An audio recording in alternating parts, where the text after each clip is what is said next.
Bon, eh bien l'Euro touche à sa fin, en tout cas dans les prochaines heures, puisqu'on est à quelques heures de la finale de l'Euro entre l'Espagne et l'Angleterre. Et on voulait faire un focus sur un joueur en particulier qui aura été impressionnant, ou du moins détonnant, on va dire. Un joueur qu'on connaît bien. Est-ce que ça ne serait pas le meilleur milieu de l'Euro, tout simplement ? On se pose la question, en tout cas. Ouais, un des MVP de l'Euro, effectivement. On parle bien évidemment de Fabien Ruiz. Et oui, qui lui cru il y a quelques mois de dire ça ?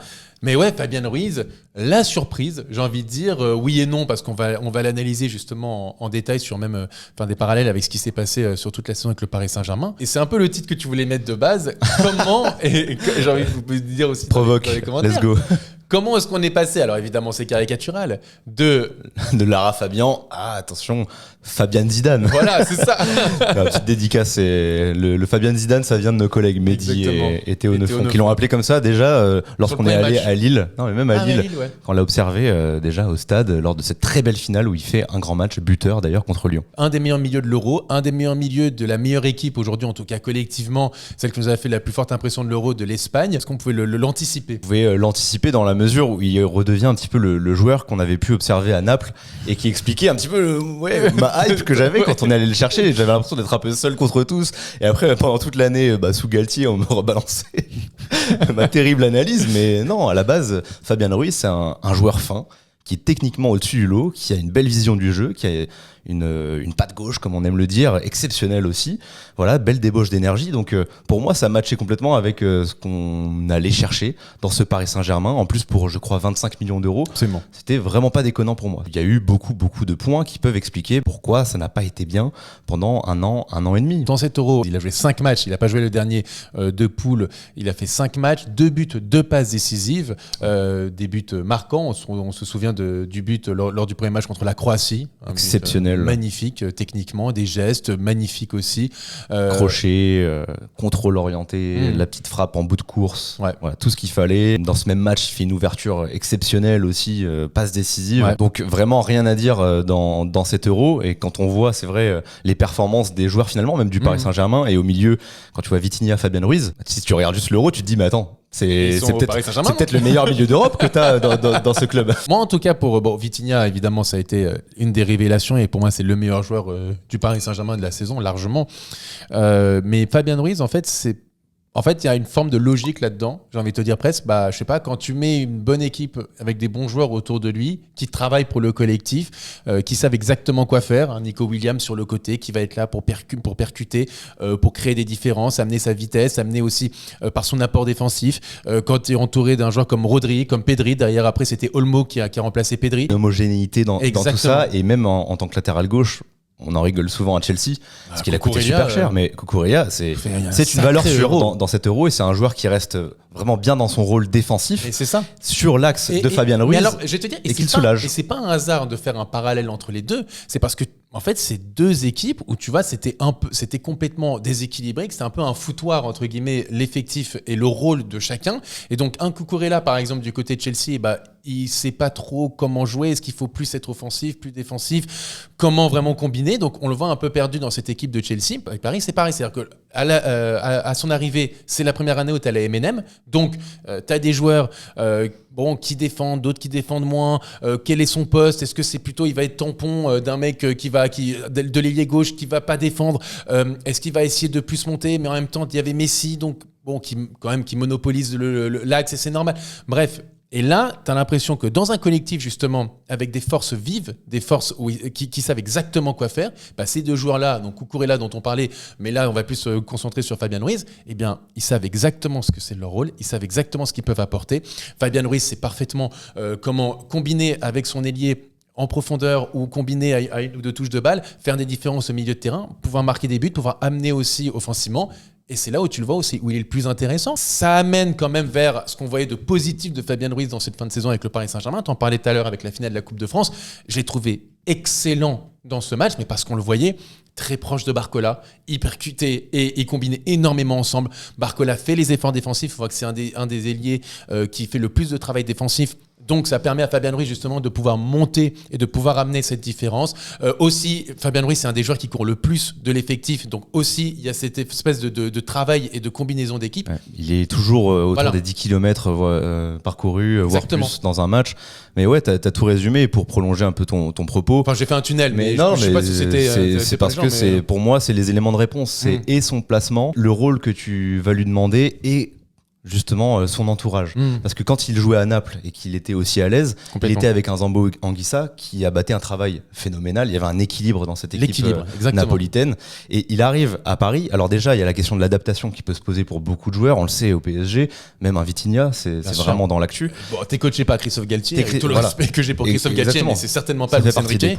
Tu sais pas trop où tu le places. Il commence la saison plutôt milieu droit, même s'il y avait eu déjà un très bon match contre Marseille, où je me souviens, on commençait avec des comparaisons un peu à la Thiago Motta. C'est vrai. Sauf que ensuite il s'est un petit peu perdu parce que dans ce match, Marseille, c'était sa première saison, on précise. Voilà, exactement, première saison. Ensuite, tu vois quelques limites de l'équipe que tu pointais avec Léo Messi qui était plutôt milieu offensif, voire buteur, mais dans l'axe droit, donc de son côté, avec une défense à 3 sous Galtier, une défense à 3 qui était friable, avec du coup des pistons. Donc tu lui donnes un travail conséquent, quoi. Et dans un double pivot, je crois que c'était Vitinha-Verratti qui a vite affiché ses limites malgré de belles promesses en août. C'est clair. Donc il y a tout un contexte qui est hyper important.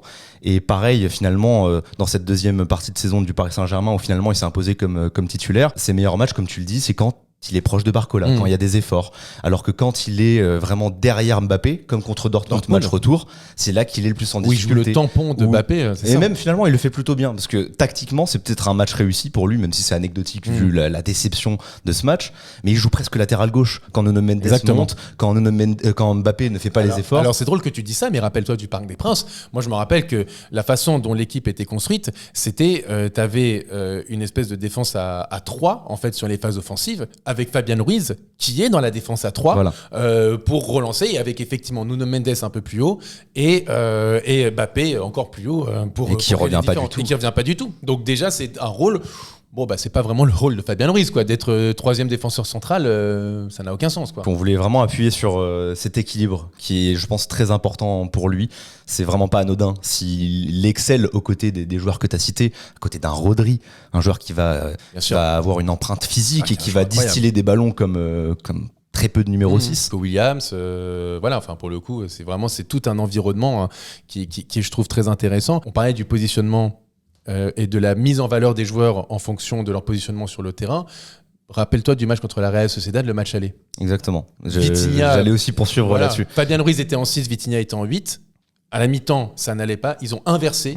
Bizarrement, on a eu un Fabien Ruiz plus à l'aise, bien meilleur au milieu de terrain. Vitinha aussi. Et la deuxième mi-temps était bien meilleur du PSG. Et rappelle-toi, même en match retour, que j'avais trouvé Fabien Ruiz très pertinent, où il est placé assez haut. Il est assez proche aussi d'Ousmane Dembélé, qui dans ce rôle de 10. Et tu avais aussi Barcola titulaire en match aller. Donc, c'est-à-dire que tu avais vraiment, il était bien entouré de ces deux joueurs qui faisaient les efforts, qui allaient partout et tout. Et ça marchait bien. Ouais. Et je pense qu'un Fabien Ruiz, vraiment, où il sait quoi faire, il sait qu'il est bien entouré avec des joueurs qui savent exactement quoi faire et surtout qui pensent collectif,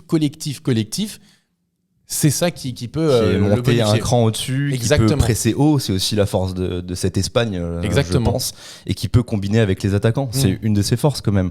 Moi, je repense aussi à...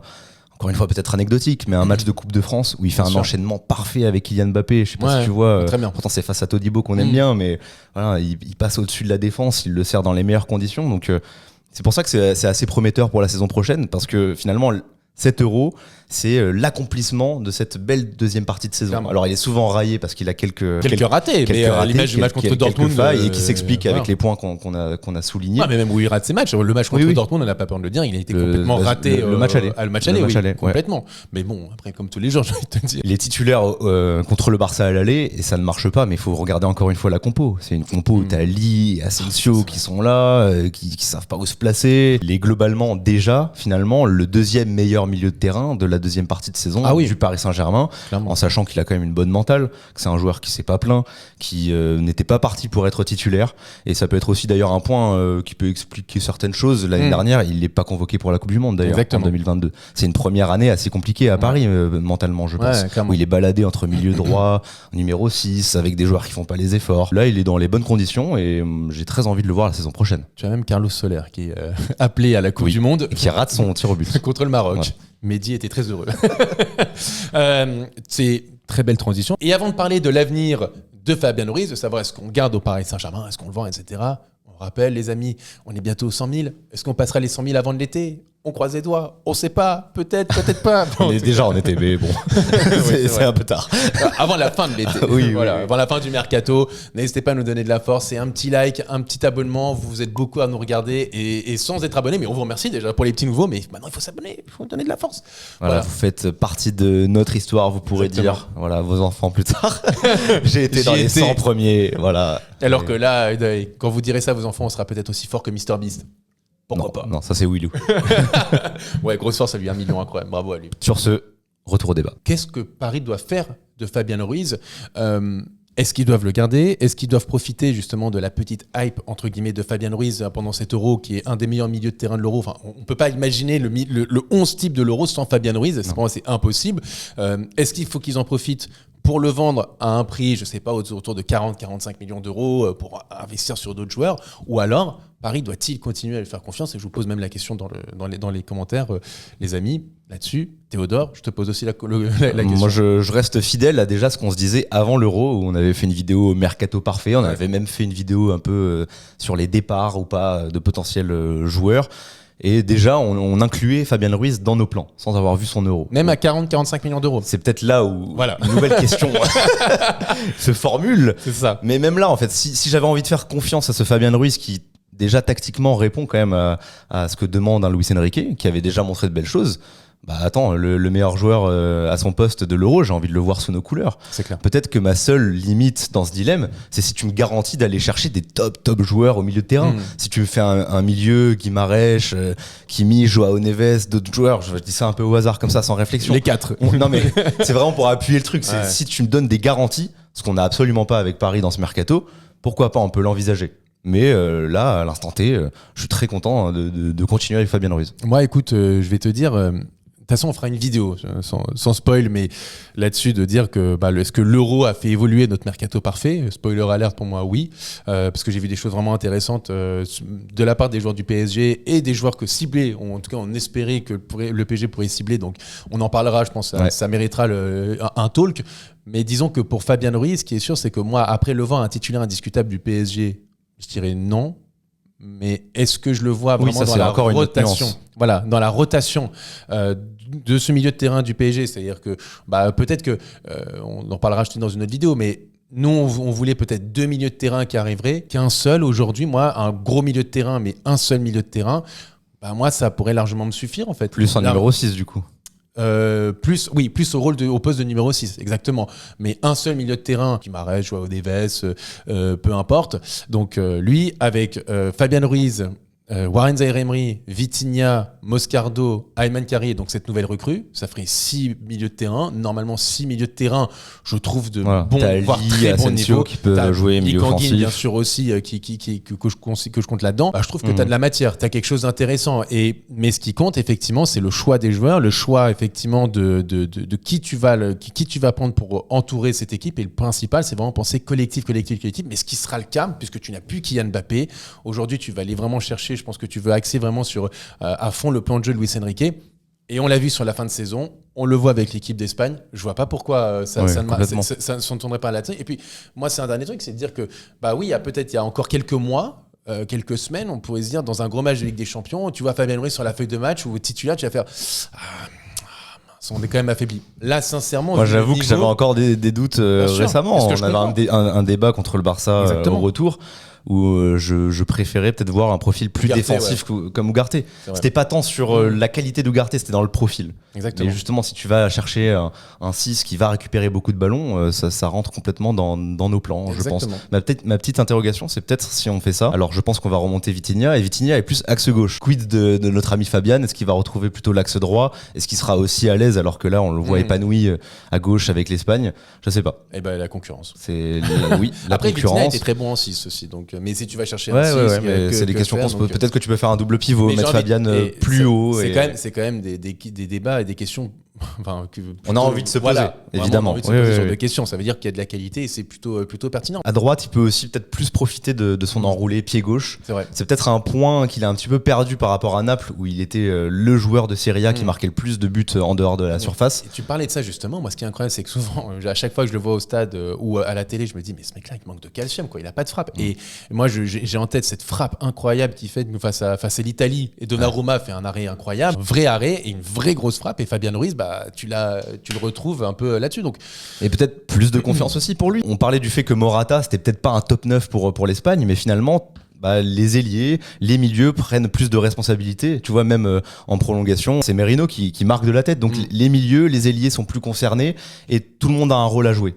À Paris, prendre sa responsabilité et frapper plutôt que faire la passe, désolé, pour Kylian ou un autre, avant c'était d'ailleurs Neymar, Messi, c'était compliqué d'assumer ça. Et ça va aussi dans cette progression de Vitinha qui a pris une toute autre tournure cette année où il a été en confiance. Exactement. Donc, non, en tout cas, on est vraiment content pour lui, on est vraiment enthousiaste sur la suite. Et oui, Fabian Ruiz peut devenir un joueur, en tout cas un élément qui peut vraiment avoir son rôle. Je suis extrêmement séduit et je suis très content de le voir sous les couleurs du Paris Saint-Germain, comme tu disais, un Vitinha, comme un Barcola.